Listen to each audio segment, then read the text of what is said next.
News nation.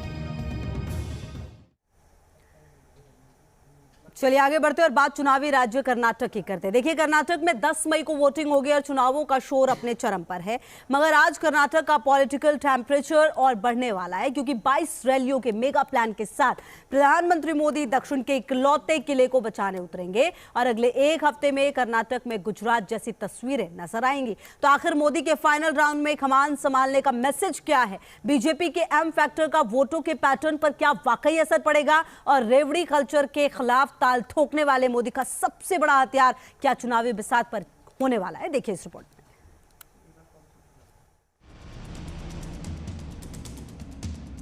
Modi ಅಂದ್ರೆ ಈ ವಿಷದ ಹಾವಿದ್ದಂಗೆ. ನೀವಂದ್ರೆ ಇದು ವಿಷ ಅದ ಇಲ್ಲ ನೋಡೋಣ, ಸ್ವಲ್ಪ ನೆಕ್ ನೋಡೋಣ ನೆಕ್ಕಕ್ಕೆ ಹೋಗಿರಿ. 9 साल हो गए नरेंद्र मोदी जी ने ओबीसी से वोट दिया। आप मुझे बताओ नरेंद्र मोदी जी ने ओबीसी के लिए किया क्या? सबका जवाब मिलने वाला है, क्योंकि कर्नाटक के चुनावी महायुद्ध में माहौल मोदीमय होने वाला है। 6 दिन 22 रैली, यानी कर्नाटक में वो गर्जना सुनाई देगी। गुजरात चुनाव वाला वो सीन बनेगा जिसने बीजेपी के पक्ष में न सिर्फ माहौल बनाया, बल्कि कमल क्रांति के दम पर गुजरात में ऐतिहासिक महाजीत दिलाई। कुछ ऐसा ही प्रयोग दक्षिण के इकलौते दुर्ग कर्नाटक में बीजेपी एक बार फिर करने जा रही है, जिसमें चुनाव के सेंट्रल रोल में प्रधानमंत्री मोदी होंगे। कर्नाटक में मोदी के तूफानी प्रचार के मायने क्या हैं? कांग्रेस के मुफ्त वादों पर कितना असरदार है मोदी का विकासवाद? खड़गे का जहरीले सांप वाला बयान क्या कांग्रेस के लिए सेल्फ गोल बनेगा?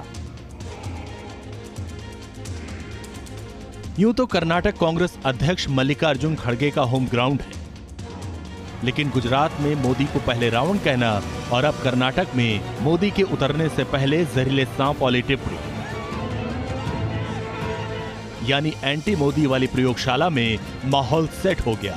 अब इंतजार है प्रधानमंत्री मोदी का कि वो इस पर क्या जवाब देने वाले हैं। कुछ हद तक इशारा गृह मंत्री अमित शाह ने कर्नाटक की रैली में कर ही दिया कि कांग्रेसी खेमे से निकले अपमान को बीजेपी आसानी से भूलने वाली नहीं है। प्रधानमंत्री को विषैला सांप कहते हैं, कांग्रेस वाले कहते हैं मोदी तेरी कब्र खुदेगी। माताओं, भाइयों, बहनों, आप मुझे मन से बताना, सभी लोग अंत तक बाहर खड़े हैं वो भी बताना, खड़गे साहब जो मोदी जी के लिए शब्द प्रयोग किए हैं, इसके साथ आप सहमत है क्या? जोर से बोलो, सहमत है क्या? मैं आज कहने आया हूं खड़गे साहब, जितनी गाली मोदी जी को बोलोगे, कमल इतना जोर से खिलकर बाहर। पहली बार बीजेपी ने कर्नाटक में मोदी को लेकर इतना बड़ा मेगा प्लान तैयार किया है। शनिवार से प्रधानमंत्री मोदी की रैलियों का शंखनाद होगा, जो 10 मई को वोटिंग के 48 घंटे पहले तक चलेगा। रणनीति यही है कि इस बार प्रधानमंत्री मोदी डायरेक्ट और इनडायरेक्ट कर्नाटक की सभी विधानसभाओं को कवर करें।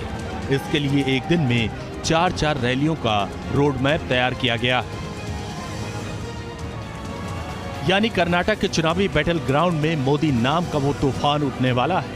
एक विधानसभा से दूसरे विधानसभा तक मोदी मोदी की ऐसी गूंज सुनाई देगी, जिससे बीजेपी को भरोसा है कि एंटी इनकम्बेंसी को प्रो इनकम्बेंसी में बदल दिया जाए।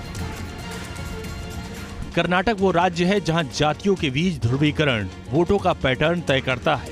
लिंगायत समाज को ओबीसी में शामिल कर बीजेपी ने बड़ा दांव खेला है, मगर आशीष शेट्टार जैसे चेहरों की बगावत ने लिंगायत वोटों में टूटने का खतरा बढ़ा दिया है। और बीजेपी के हर नुकसान की भरपाई का बस एक ही नाम है, ब्रांड मोदी, जिन्होंने 2018 के विधानसभा चुनाव में ऐसा तूफानी प्रचार किया था कि बीजेपी सबसे बड़ी ताकत बनकर उभरी थी। 2018 के विधानसभा चुनाव में मोदी ने 19 रैलियां की थी। 164 विधानसभा सीटों को प्रधानमंत्री मोदी ने कवर किया था। इनमें से 80 सीटों पर बीजेपी ने जीत दर्ज की थी। बीजेपी प्रधानमंत्री मोदी के नाम और काम पर कॉन्फिडेंट है, तो प्रधानमंत्री मोदी विकासवाद पर। मार्च और अप्रैल महीने में 80,000 करोड़ के प्रोजेक्ट को उन्होंने हरी झंडी दिखाई। तो कर्नाटक में एशिया की सबसे बड़ी हेलीकॉप्टर फैक्ट्री का उद्घाटन भी किया। यही वो काम है जिसके जरिए मोदी रेवड़ी कल्चर पर खुलकर ताल ठोकते हैं और कांग्रेस की कमजोर नस भी यही है।